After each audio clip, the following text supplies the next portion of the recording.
एक लड़का होता है योगेश, ट्रेन के जनरल बोगी में ऊपर वाली सीट पर सोया हुआ होता है। ट्रेन रुकती है, रुकने के बाद जब चलती है तो उसकी आंख खुल जाती है।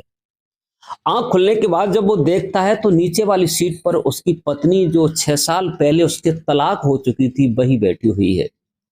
उसे देख करके वो देखता ही रह गया, क्योंकि जब तलाक हुई थी तब वो खूब तंदुरुस्त थी, लेकिन उसके बाद जब वो मिली तो उसका शरीर सूख कर काटा हो चुका था और एक कम पैसों वाली साड़ी पहने हुई थी, बैठी हुई थी, थोड़ा मानो इसका कुछ खो गया हो। योगेश ने जब देखा और अकस्मात उसकी भी नजर जब योगेश पे पड़ी, तो वो भी देख करके और अपनी नजर खिड़की की तरफ कर लेती है। उसके बाद में वो लड़का योगेश होता है, ऊपर से नीचे आता है, उसकी पत्नी जहाँ रागिनी बैठी हुई होती है, उसके पास एक लड़का बैठा होता है, उससे कहता है भाई आप ऊपर वाली सीट पर पहुंच जाओ। तो वो लड़का मान जाता है और ऊपर वाली सीट पर चला जाता है। जब वो वहां बैठता है, बैठने के बाद रागिनी से पूछता है आप इस हालत में आपकी दशा क्या है, क्या आपने अभी तक कोई शादी नहीं की है? तो थोड़ी देर बाद रागिनी कहती है नहीं। जब सर हिलाती है अभी नहीं, तो रागिनी पूछती है क्या आपने शादी कर ली? वो भी ना में सर हिला देता है अभी नहीं। लेकिन थोड़ी देर के लिए दोनों मौन रहते हैं। मौन रहने के बाद फिर योगेश से रुका नहीं जाता, पूछता है ये तुम्हारी दशा क्या है, आप कहाँ जा रही हो? तो रागिनी कहती है कि बड़ा भाई रहता है, माँ की तबीयत कुछ ज्यादा खराब है, मैं कानपुर माँ की देख रेख के लिए और माँ को देखने के लिए जा रही हूँ। आप कहाँ जा रहे हैं? योगेश कहता है कि मैं भी कानपुर जा रहा हूँ किसी काम से। इसी सिलसिले में बातें चलती रहती हैं। थोड़ी देर बाद क्या होता है कि कुल्फी बेचने वाला उसी जगह आ जाता है। कुल्फी बेचने वाला आता है, योगेश उसे पास में बुलाता है और बुलाने के बाद कहता है क्या कुल्फी खाओगी? पहले मना करती है नहीं नहीं मैं नहीं। योगेश कहता दोस्त कुल्फी खा लो, इससे होता क्या है, कुल्फी खा लो कुछ नहीं होता। सोच समझ करके वो लड़की कहती है रागिनी कुल्फी तो खाएंगे लेकिन शर्त होगी। योगेश कहता क्या शर्त होगी? शर्त ये होगी कि कुल्फी के पैसे हम देंगे। तो योगेश कहता कोई बात नहीं, ठीक है आप दे देना, खाइए कुल्फी। 2 कुल्फी लेती है रागिनी। लेने के बाद एक अपने पति योगेश होता है तलाकशुदा, उसे देती है। उसके बाद में एक सुतह खाने लगती है। कुल्फी खाने के बाद चर्चाएं बढ़ जाती है। योगेश कहता है काश आप पहले कितनी सुंदर थी, आपने कुछ पैसे दिए। और देने के बाद रागिनी कहती है कि मैंने एक प्राइवेट स्कूल में पढ़ाना शुरू कर दिया है, महीने के मुझे 10,000 रुपए मिलते हैं, मैं भी कमाने लगी हूं। योगेश कहता है कि तुमने बहुत गलती की, जब हमारा तुम्हारा डिवोर्स हुआ था तब कलेक्टर साहब ने 30 लाख रुपए देने के लिए आपसे कहा, लेकिन आपने पैसा नहीं लिया। काश आज खुद का स्कूल आपके पास होता। रागिनी कहती अगर मैं आपसे 30 लाख रुपए ले लेती, लेने के बाद स्कूल चलाती, तो मेरा ईमान कहता कि आखिर उसी के पैसों पर पल रही हो, इसलिए मैंने पैसा लेना मुमकिन नहीं समझा। योगेश कहता है कोई बात नहीं है, चलो ठीक है जैसा कुछ है। योगेश कहता है अब मैंने पीना भी छोड़ दिया है, किसी को तकलीफ देना भी छोड़ दिया है, अब मैं बहुत पछता रहा हूं, तुमसे डिवोर्स हो गया उस समय से, कोई बात नहीं, ऐसा तो होता रहता है। रागिनी पूछती है माँ कैसी है? बोले बस माँ की मत पूछो, माँ जब भी पूछती थी तब कहते थे बहू को ले आओ, लेकिन उन्हें कहाँ मालूम था कि तलाक होने के बाद पत्नी घर पर नहीं आती है। माँ को मरे हुए तो बहुत समय हो गया। रागिनी कहती है मैं जब आई थी तो माँ को तो मैंने भला चंगा छोड़ा था, ठीक छोड़ा था, क्या हुआ? बोले तुम्हारी चिंता में माँ गुजर गई, अब मैं भी अकेला हूं, अपना करता हूं और खाता हूं, अपनी जिंदगी गुजार रहा हूं। तो रागिनी थोड़ी देर के लिए कुछ नहीं कहती है, लेकिन अंत में योगेश कहता है कि आप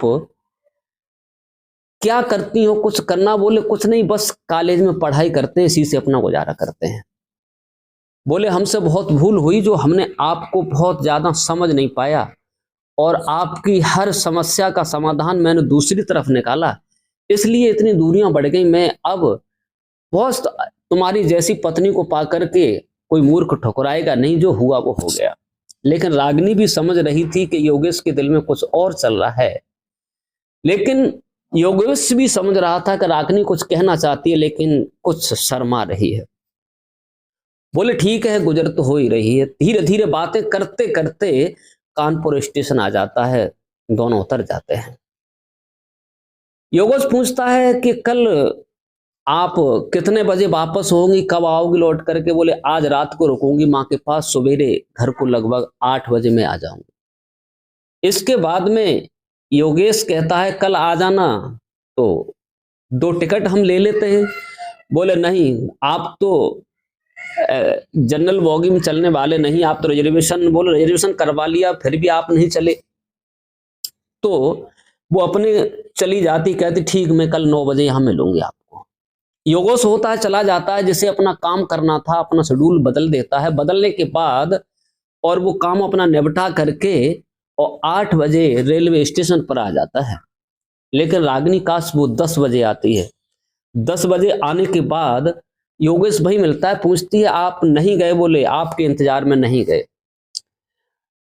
ट्रेन को आने में लगभग आधा घंटा बाकी था। योगेश ने 2 टिकट लिए हुए थे, कहा बस मना मत करना, मैंने 2 टिकट खरीदे हैं और आप ज्यादा शर्मिंदा मत करना। आओ कुल्फी खाते हैं, आपकी हर कमजोरी कुल्फी खाना था। कुल्फी लेते हैं, दोनों खाते हैं। उसके बाद ट्रेन आ जाती है। जब ट्रेन आती है, ट्रेन के बाद में दोनों बैठ जाते हैं। बैठने के बाद अपनी बातें करते हैं। योगेश पूछता है तुम्हारी माँ ठीक है? बोले हाँ माँ तो ठीक है, तबीयत में सुधार है और माँ भली चंगी है, अब हम अपने घर पे जा रहे हैं। ऐसी बातें करते हुए योगेश कहता है कि अब ठीक ठाक चल रहा है समय, मैंने भी पीना भी छोड़ दिया है, अब मैं किसी को परेशान करना नहीं चाहता। रागिनी कहती अगर आप पहले नहीं पीते तो ये समस्याएं 5 साल में आपके साथ रही और ये समस्या सामने नहीं आती। काश आपने मेरी एक भी बात नहीं मानी, मैं बार बार समझाती रही लेकिन आपने पीना नहीं छोड़ा और हमें भी टॉर्चर करते रहते थे। आपके चलते मेरे 2 गर्भपात हुए, आज एक बड़ा बेटा होता तो 8 साल का होता, छोटा 6 वर्ष का होता। ये बात सुनकर के योगेश भी गदगद हो गया, कहने लगा क्या मुझे नहीं मालूम था इतनी बड़ी भूल हुई है। वो भी अपने को पछतावा की तरफ मान रहा था। रागिनी भी बैठी हुई थी, योगेश के कंधे पर अपना सर रख करके ऐसे रो रही थी जैसे बच्चे रो रहे हैं। रोने के बाद धीरे धीरे जहां रागिनी को उतरना था वो जगह आगे ट्रेन रुकती है। योगेश कहता है कि तुम्हारा तो स्टेशन आ चुका है, लेकिन रागिनी को वहां उतरना नहीं था, नया सफर शुरू करना था। रागिनी कहती है अब हमें नई जिंदगी जीनी है, अब इस जगह नहीं उतरना है, अब मैके की राह नहीं देखनी है, अब केवल हमें अपने ससुराल जाना है, आपके साथ चलना है। यही सोच करके योगेश और रागिनी दोनों चलते हैं और योगेश का जहां घर होता है, जहां उतरना होता है, उसी स्टेशन पर दोनों उतरते हैं। उतरने के बाद रागिनी अपने पति के साथ 6 बरस डिवोर्स के चक्कर में, तलाक होने के बाद 6 वर्ष बाद जब ट्रेन में मिलते हैं तो दोनों का प्यार बढ़ जाता है। बढ़ने के बाद दोनों वहीं रहने लगते हैं बड़े प्यार से। अगर ये कहानी आपको अच्छी लगी हो तो कमेंट करके अवश्य बताइए। ऐसी कहानी सुनाने से परिवार नहीं बिगड़ते हैं, जागरूकता होती है, घर परिवार ठीक से चलते रहते हैं।